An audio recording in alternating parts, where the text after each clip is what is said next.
Hey folks, FC231 bringing you another collection. And boy, oh boy, am I excited for this one. This here is obviously the Slave 1.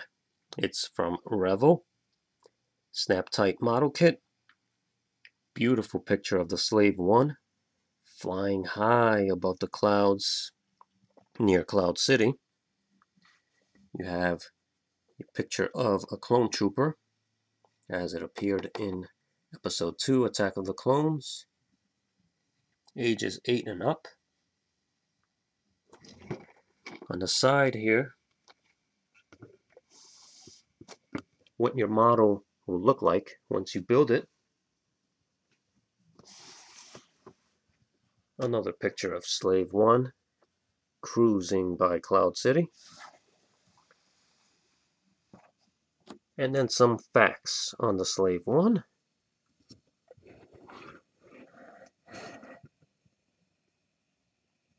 Feel free to pause if you guys want to read that. And then you get a picture of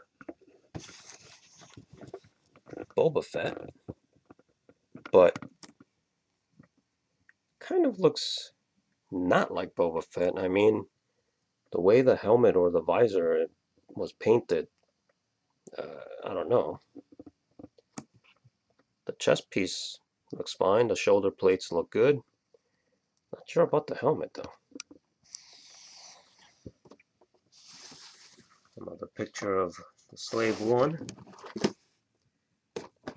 And then you have your basic easy levels here.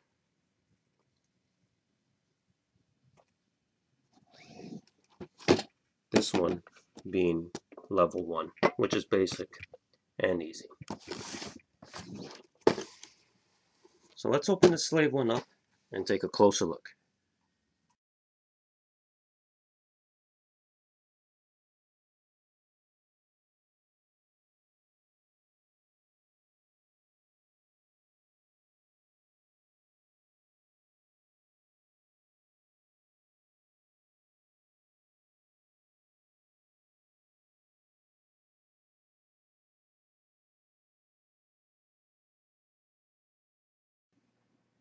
Alright, welcome back. And I completed my Slave 1. Here is the instruction manual. A picture of Slave 1. And what I like about the Revell model kits is it gives you an explanation, a brief bio on each spaceship and where it came from, you know, what it was made out of, who's the owner of the ship and whatnot. So it's pretty basic instructions, pretty easy. Once again, this was a skill level 1 model kit, so it's not hard. No glue or additional paint sets required. And here it is. Boba Fett's Slave 1.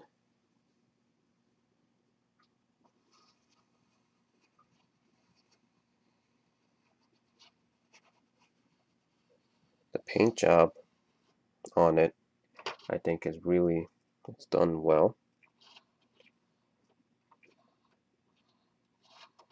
It looks like a miniature version of the Slave 1 from the Vintage Collection. So once again, for all those who don't have enough space and need a Slave 1, but a smaller version of it, this is the way to go. You can get this Revell Slave 1 and fits perfectly on small shelves, desktops, your office.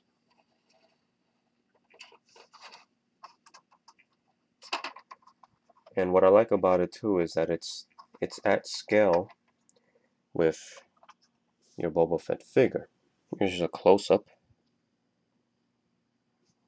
Nice detail for a little model, as well as the paint apps on it. You have that green, the reddish wash here. Even these parts here have a color to it.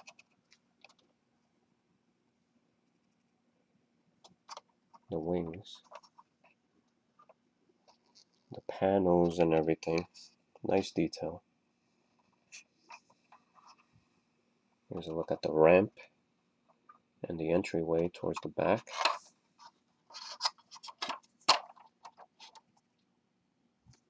All that detail there. Wonderfully done.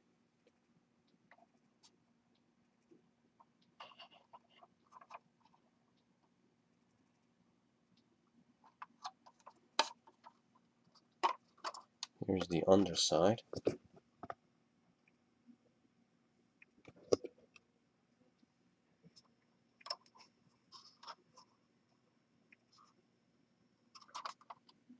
The engines. Here's a look at the front cockpit area with Boba Fett seated on his console. Good thing my Boba Fett, his visor, his helmet, looks accurate, not like the one on the box. So there he is.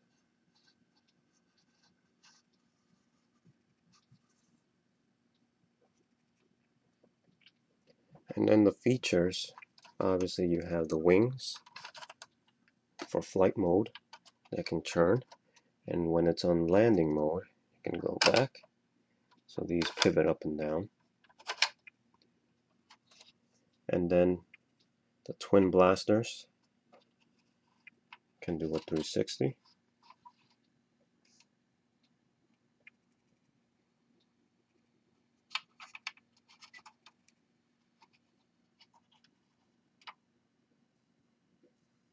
Very nice.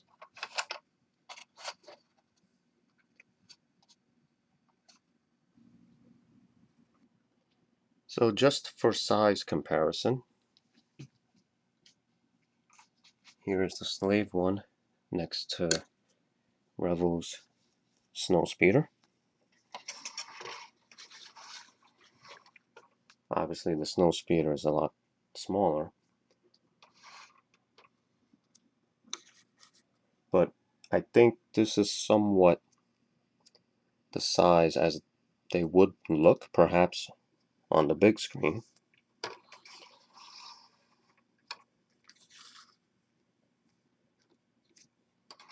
Maybe the Snowspeeder might be a little smaller, but I think scale-wise it works a bit. It's fine.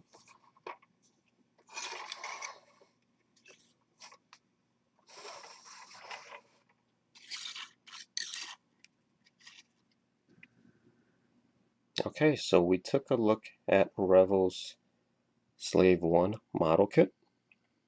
I definitely recommend this one as well for any Slave One fan.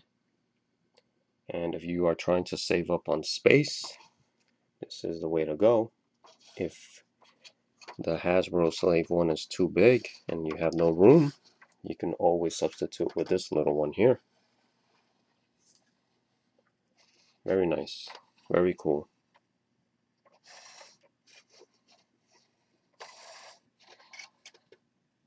Alright. Please stay tuned for other vids.